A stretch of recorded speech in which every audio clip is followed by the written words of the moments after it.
Welcome to the DX Today podcast, your daily deep dive into the AI ecosystem. I'm Chris, and joining me as always is Laura.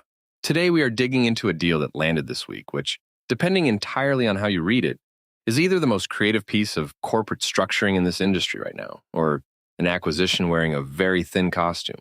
I have been waiting all week to get into this one because the dollar figures are enormous. The legal language wrapped around them is doing an almost heroic amount of work, and the pattern behind it is bigger than this single transaction. Let's start with the raw shape of it, because people need the numbers in front of them before any of the interpretation makes sense. Walk us through what actually changed hands here. Nvidia is paying $6 billion to license something Poolside calls its model factory, which is the internal software system that company built to actually produce AI models from scratch. Separately, Nvidia is investing $1 billion at a $12 billion pre-money valuation, so roughly $13 billion once the money lands. So far, that sounds like a large but fairly ordinary technology licensing arrangement bundled with a growth equity check. Two companies doing business at scale. What is the part that makes people raise an eyebrow? The third component, Nvidia is extending job offers to 109 Poolside employees, specifically the people who worked on the Laguna model family, and that number is where this whole story quietly turns into something else. Why does 109 matter so much? On its own, that sounds like a sizable hiring wave, but plenty of large companies hire 100 people in a quarter without anyone writing a word about it. Because fewer than 115 people in total, across all of engineering and research, built those models. So 109 offers is not a hiring wave at all. That is essentially the entire team walking out the door together. That reframes it completely. Nvidia is buying the factory, the blueprint for running the factory, and then hiring almost every single person who knows how the factory actually works in daily practice. And here is the sentence that makes this newsworthy rather than routine. The letter Poolside sent to its own investors says, in plain language, this is not an acquisition and it is not an acqui-hire. I want to sit with that for a second, because that is a remarkably confident thing to put in writing when you have just described transferring the technology, the method, and nearly all of the people who built both. There is a defensible technical argument underneath it. To be fair, the license Nvidia bought is non-exclusive, which means Poolside keeps the right to use that same system itself and to license it to other parties. An acquisition takes the asset away entirely, and this does not.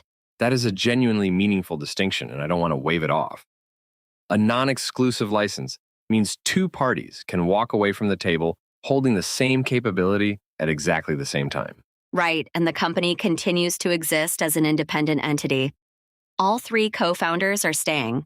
A new chief executive was appointed roughly 2 months ago, and a new chief financial officer arrived just this week, so somebody is clearly planning a next chapter.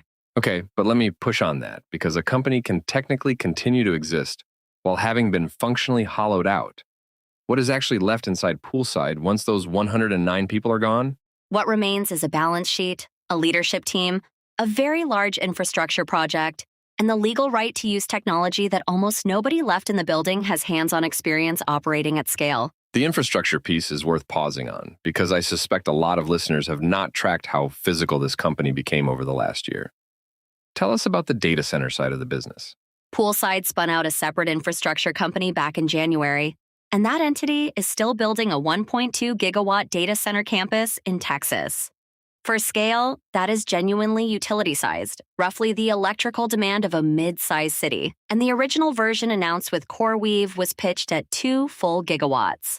Now, I want to get to the part of the story I find most revealing, which is the reason Poolside itself gave for doing the deal in the first place. What went wrong? Compute.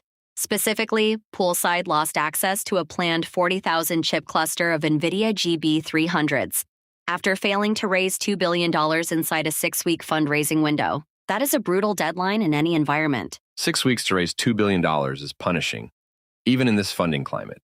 And missing it apparently cost them the exact hardware allocation that the entire company strategy was built around. And their own analysis of next year was even starker. Leadership calculated that staying at the frontier would require a cluster far more than an order of magnitude larger than the one they had just lost. They named 3 constraints in that letter, and the specificity matters: capital, contracted compute, and physical data center space. Here's what strikes me as uncomfortable about the whole sequence. The scarcity that squeezed Poolside, was scarcity of Nvidia hardware, and the company that ultimately resolved the squeeze by writing the check was Nvidia. You have put your finger on exactly the dynamic that has people talking this week. The supplier controlled the constraint became existential, and then the supplier arrived as the buyer of the outcome. I want to be careful not to imply anything deliberate there, because nobody has shown that, and I don't think it is a fair charge. But structurally, that is an extraordinary amount of leverage concentrated in one company's hands. And it is not a one-time event, which is what turns this from an anecdote into a pattern worth studying. This is the third deal Nvidia has done with essentially this exact shape in a matter of months. Lay out the pattern for us, because seeing the repetition is what makes the strategy legible, rather than looking like a series of unrelated opportunistic transactions that happen to share a buyer. In May, Nvidia did roughly $20 billion with Grok for inference technology and senior engineers. There was a similar arrangement with Infabrica at around $900 million, plus comparable deals involving Kumo AI and SkedMD. $20 billion for Grok is a staggering figure to move through a structure that most observers would not immediately recognize as a merger. Did Grok survive that in any meaningful sense afterward?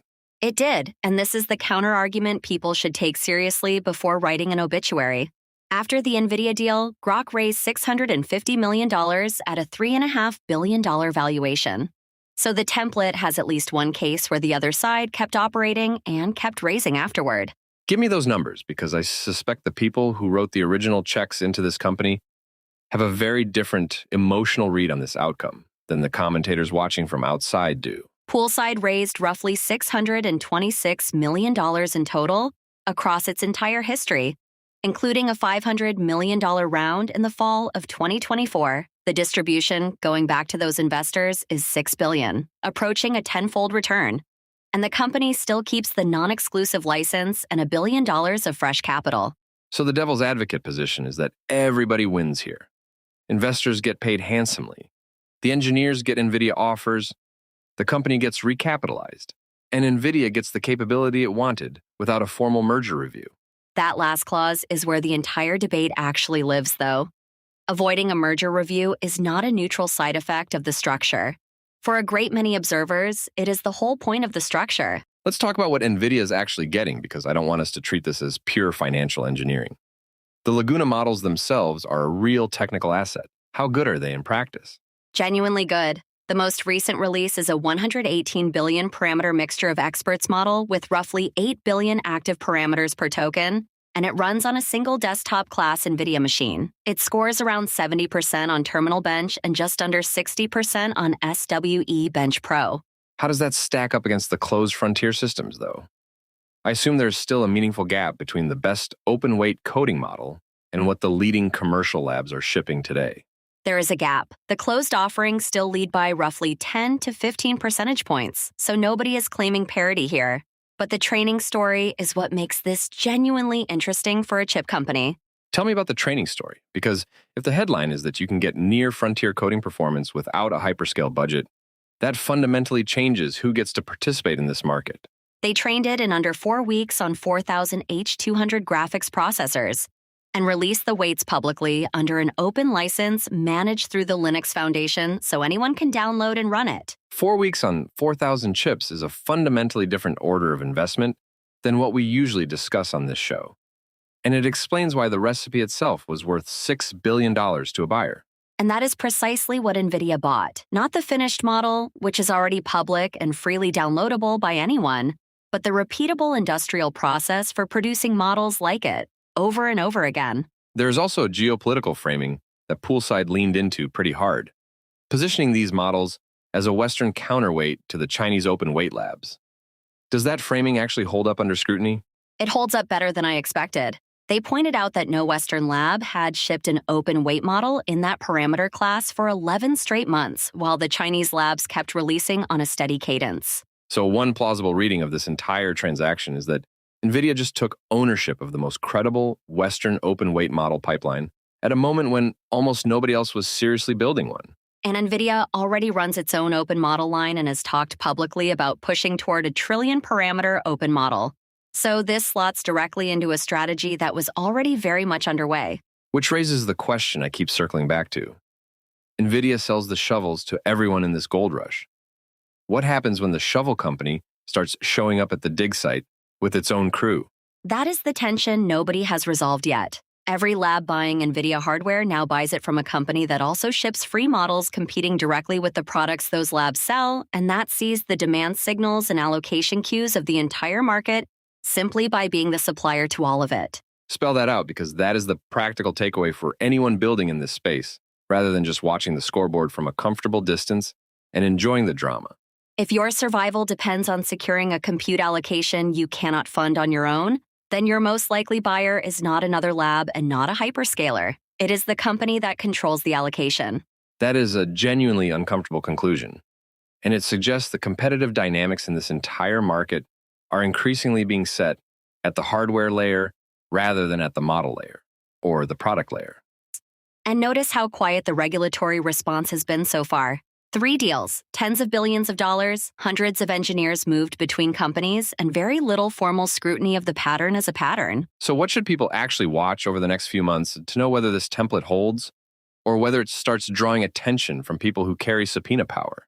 3 things. Whether Poolside ships anything meaningful without that team, whether regulators begin treating repeated licensing deals as a reviewable pattern rather than isolated events, and whether a 4th company takes the same deal. I would add a 4th marker to that list. Watch whether other chip suppliers copy this playbook, because if this becomes the standard way hardware companies absorb software talent, the industry map redraws itself very quickly. Agreed completely.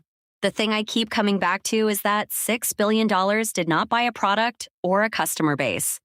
It bought a method, and methods compound in a way that finished products simply do not. That is a sharp place to land it. A finished model has a shelf life measured in months, but the ability to keep producing them is the asset that actually holds its value over time. And whoever owns that capability, plus the hardware that everyone else needs in order to exercise it, is holding a position in this market that is going to be extremely difficult for anyone to challenge. That's all for today's episode of the DX Today podcast. Thanks for listening, and we'll see you next time.